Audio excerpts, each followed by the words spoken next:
What signs do you see in the past year or so, either positive or negative, of the progress of the human race towards change and growth?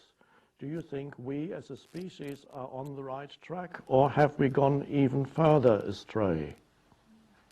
From Julie.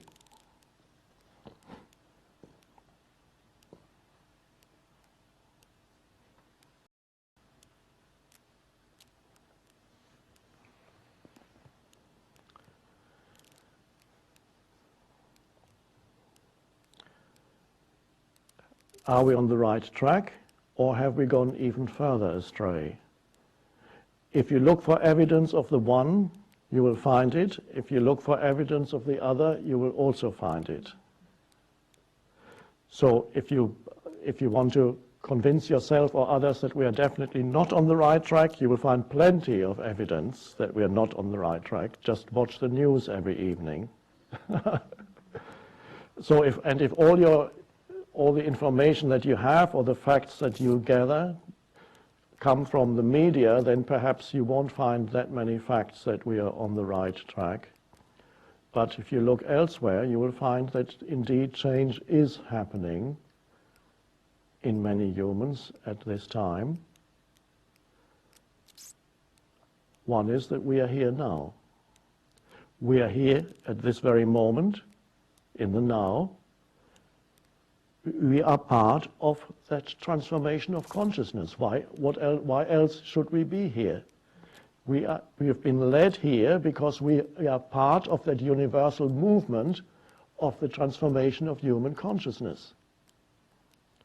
And even in the news, occasionally you have little glimpses that some change is happening.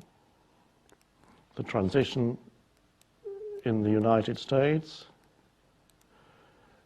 a more conscious president after 8 years of unconsciousness. That is a good sign. I've seen some statements coming from Obama that are quite encouraging. Some people have asked me, has he actually read The Power of Now or New Earth? I don't know. But if I hear things like simple things, but surprising things coming from a politician, things like you don't need to be disagreeable when you disagree with somebody. A very simple truth, but coming from a politician, it's an incredible thing. It's almost a miracle. Because the implication is that you don't need to be identified with your mind. Beyond that, whatever opinion you might hold, you don't need to be so identified with your mental positions that immediately you make somebody who holds a different mental position into an enemy. That's what he's really saying, but he's pressing it in very simple terms. And that's a new thing. We haven't had that in a long time in politics.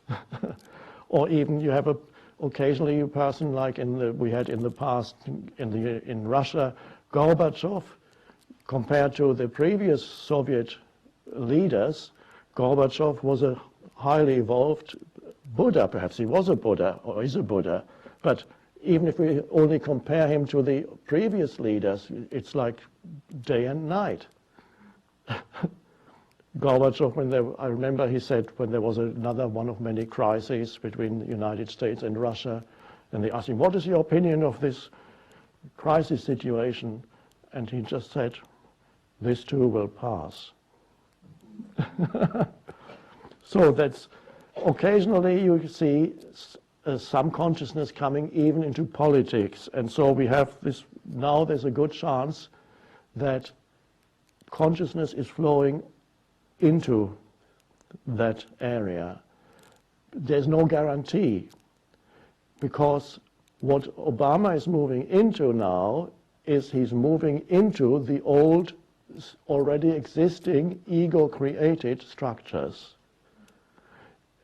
Now the question is whether he is able to sustain that state of consciousness that he's in now, that is not dominated by ego, but goes beyond egoic conflict, whether after having moved into all the political, economic, military structures that have been created by the collective ego, are these structures, and not only in his own country, but also he then has relationships through the structures with other structures in other countries which are equally ego-dominated.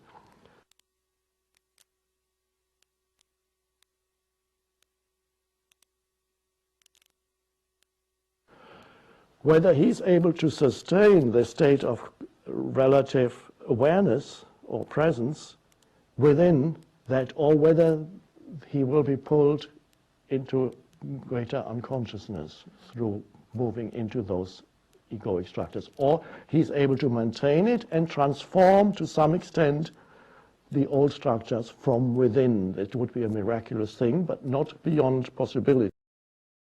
It is possible that he's able to do that, but the forces of unconsciousness around him will be quite strong. There is, you may be familiar with the phrase, I think it's called the military-industrial complex, I believe that's the phrase, and I always thought that phrase must have been coined by somebody like Chomsky or somebody in the 60s, but in fact I recently learned that actually it was President Eisenhower who used that term for the first time when he was leaving office. He was actually giving a warning because he could see that there was an energy formation there that had its own momentum. It was a very powerful, and of course he didn't say that, but it's an egoic energy formation. It doesn't mean that the people in it are evil. It's an energy formation created by the collective ego. And of course, that is still there.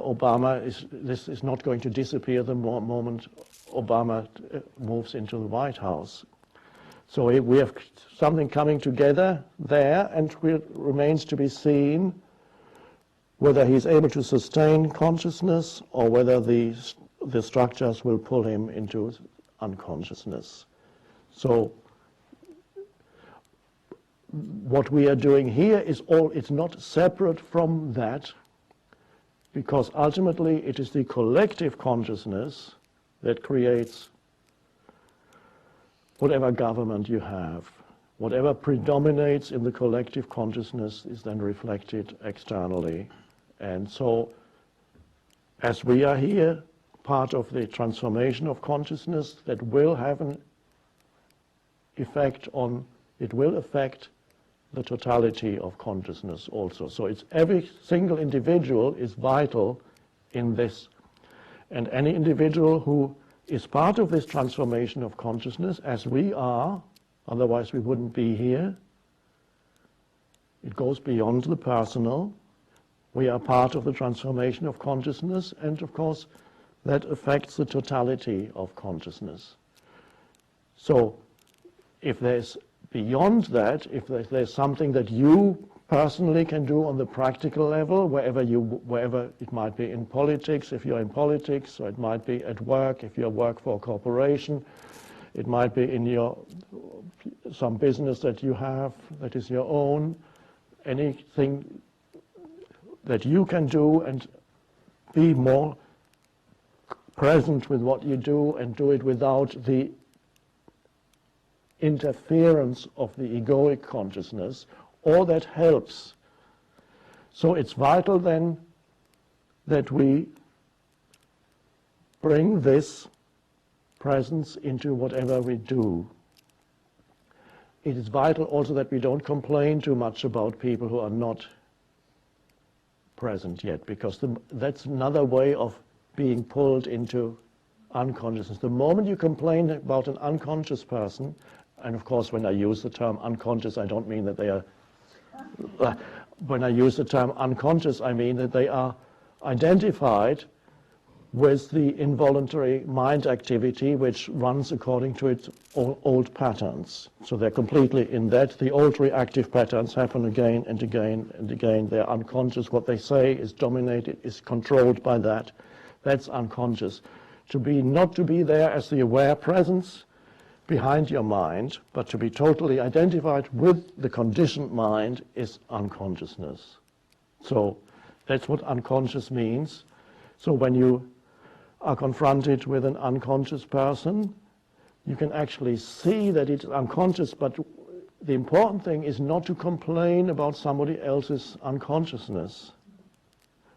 And that complaint is already an unconscious reactive pattern in you, and you're equating a pattern that operates in another human being with who that human being is. So you've made it much more difficult for that human being by equating a pattern in that human being with who he or she is. You've made it more difficult for him or her to step out of it. And you yourself have become trapped again in a reactive pattern. So you see unconsciousness, spiritually speaking, still all around you, and that's fine. You kind of look through it. You know it's there, but you look through. Or there on the surface, you have whatever reactive patterns the person manifests. And you see, it's like if you look through, not necessarily visual, I'm using a visual image, you sense your way through that, and you can feel that that is not who that person is. You don't have to tell this to yourself, but you can sense it. You can sense there is a human being underneath all that madness in everybody, even some politicians, not mentioning any names. There is a human being underneath there somewhere. Sometimes you have to look very deep, but it's there. So being pulled into unconsciousness can happen very easily. We were talking it on the personal level and in politics. That's a similar example, just one more example of Second World War. We had in the person of Hitler and the movement of National Socialism extreme egoic unconsciousness taking over a whole country. And so, to some extent, the countries that were pulled into the Second World War also were pulled into not as great unconsciousness as the originating unconsciousness, but into some unconsciousness also, because they did things which we would say, how can you bomb a city that is filled with civilians, millions of civilians, knowing exactly this has no military value whatsoever? We are complaining about terrorists, and the so-called good people. Of course, the originating unconsciousness was even greater and even worse, but it pulls even the other powers into bombing cities, even with atom bombs and fire bombs, where there were only women and children. There were not even any men left because they were all fighting somewhere. So sometimes the response then becomes equally unconscious. So evil, if you want to call it evil, breeds further evil if you're not very careful, very present. Or the response to terrorism, a few mad terrorists. We have a question here. Perhaps I'll read it. That's our next, and then we can come to some spoken questions.